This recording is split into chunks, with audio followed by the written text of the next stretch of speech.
ছাত্রদের একটি নতুন রাজনৈতিক দল করা উচিত? যে আপনার জনগণের মত কিভাবে বুঝবেন? সোশ্যাল মিডিয়ার উপর ভিত্তি করে? অনেকেই বলছেন যে ছাত্রদের একটি নতুন রাজনৈতিক দল করা উচিত এবং সেই নতুন রাজনৈতিক দলের মাধ্যমে একটি নতুন রাজনীতি শুরু করা উচিত। এই ব্যাপারে আপনাদের কোনো চিন্তা আছে কিনা? সার্জিস। দেখুন, প্রথমে হচ্ছে আপনি যে পূর্বের প্রশ্নটি করেছিলেন সেখানে আমার আসলে অ্যাড করা দুটি পয়েন্ট রয়েছে আসলে। সে দুটি আমি অ্যাড করতে চাই, যেটি অন্য পয়েন্টগুলো আমাদের আলোচকরা বা সমন্বয়করা যা বলেছেন তার বাইরে গিয়ে। প্রথম কথাটি হচ্ছে, আমরা সচরাচর বাংলাদেশের রাজনীতিতে দেখে এসেছি 50 বছর বয়স না হলে নাকি এমপি হওয়া যায় না, 60 ঊর্ধ্ব না হলে নাকি মন্ত্রী হওয়া যায় না। সেই জায়গা থেকে বাংলাদেশ বর্তমান যে তরুণ প্রজন্ম, এই তরুণ প্রজন্মের সাথে ওই চেয়ারগুলোতে যারা বসে থাকেন তাদের বয়সের একটি বিস্তর পার্থক্য থাকে, তাদের মেন্টালিটির একটি বিস্তর পার্থক্য থাকে, চিন্তা ভাবনার একটি বিস্তর পার্থক্য থাকে। আমরা মনে করি আগামীর বাংলাদেশে এই তরুণ প্রজন্মের সাথে আমাদের যারা অভিজ্ঞতা সম্পন্ন রয়েছেন অগ্রজ, তাদের একটি আমাদের কম্বিনেশন প্রয়োজন, যেই কম্বিনেশনটা দেশ গঠনের জন্য খুব বেশি ইম্পর্টেন্ট। তাই আমরা এই অন্তর্বর্তীকালীন সরকারে অবশ্যই আমাদের প্রতিনিধিত্ব নিশ্চিত করব। এক। দ্বিতীয় যে বিষয়টি, আমরা যখন এই রাজপথে বিগত 2 মাস ধরে রয়েছি, হাজার হাজার লক্ষ লক্ষ মানুষের সাথে আমাদের কথা হয়েছে, তারা তাদের মনোভাবগুলো আমাদের সামনে পোষণ করেছেন, কিংবা এখনো প্রতিনিয়ত বিভিন্ন সামাজিক যোগাযোগ মাধ্যমে তারা তাদের মতামতগুলো আমাদের কাছে তুলে ধরছেন। তো সেই জায়গা থেকে আমরা আমাদের কাছে যখন তারা তাদের কথাগুলো পৌঁছে দিয়েছেন, সেই কথাগুলো ওই নীতি নির্ধারকের জায়গাটিতে আমাদের পৌঁছে দেয়া কিংবা ইমপ্লিমেন্ট করা কিংবা বাস্তবায়ন করাটি খুব বেশি প্রয়োজন।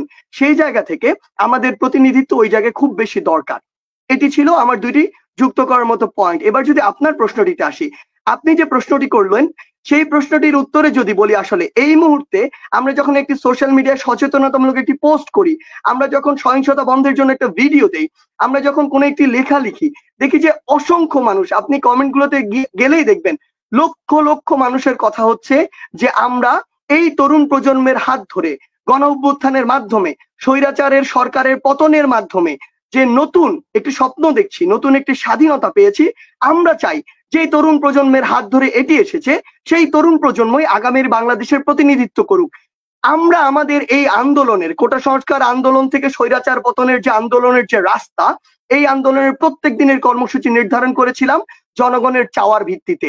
জনগণ যদি চায়, তাহলে জনগণের জন্য, এই বাংলাদেশের জন্য আমরা আগামীতে জনগণের মতের উপরে ভিত্তি করে যে কোনো ডিসিশন নিতে প্রস্তুত।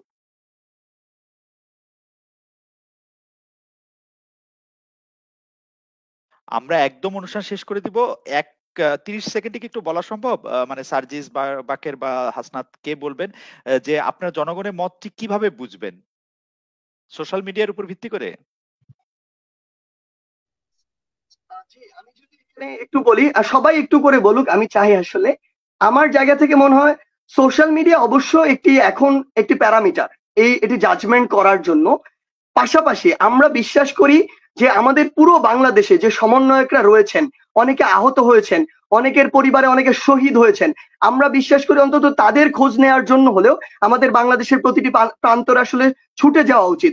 সেই জায়গা থেকে আমরা যখনই বিভিন্ন জায়গায় অলরেডি গিয়েছি, তখনই তাদের এই কথাটি ছিল যে আমরা চাই যে আপনারা এই নেতৃত্বের জায়গাটিতে আসুন, কিংবা আগামীর বাংলাদেশে হাল ধরুন। কিংবা আমরা যখন এই ফ্যাসিবাদের যেদিন পতন হলো, সেদিন যখন রাস্তাগুলো দিয়ে হেঁটেছি, তখন দেখেছি মানুষের মতামত কি, আসলে মানুষ কি চায়। আমরা বিশ্বাস করি এভাবে জনমতের ভিত্তিতেই আমাদের পরবর্তী কার্যক্রমটি হবে। আচ্ছা, আমি একটু অ্যাড করতে চাই। আমরা আমাদের কাছে যেমন তরুণ প্রজন্মের কাছে সোশ্যাল মিডিয়া একটি প্যারামিটার, তার একই সাথে আমরা কিন্তু শুধু সোশ্যাল মিডিয়ায় সীমাবদ্ধ থাকিনি। আমাদের বৈষম্য বিরোধী ছাত্র আন্দোলনের অন্তত 500 কমিটি গিয়েছে সারা দেশে। তো এই যে কমিটি যারা রিপ্রেজেন্টেটিভ আছেন, তাদের সাথে আমরা আলোচনা করব।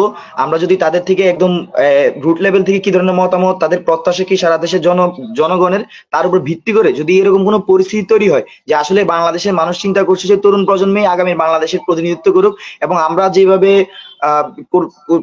কোন ধরনের লোভ লালসার বাইরে গিয়ে আসলে একমাত্র শুধু বাংলাদেশের জাতীয় স্বার্থকে সামনে রেখে আমরা এই আন্দোলন চালিয়েছি, এবং সেই প্রত্যাশা যদি আমাদের দেশবাসীর আমাদের উপর থাকে এবং তারা যদি সেই ডিমান্ড তৈরি করে, তাহলে অবশ্যই আমরা দেশবাসীর জনগণের সেই প্রত্যাশা পূরণে আমাদের জায়গা থেকে সর্বোচ্চ সচেষ্ট থাকবো। ধন্যবাদ।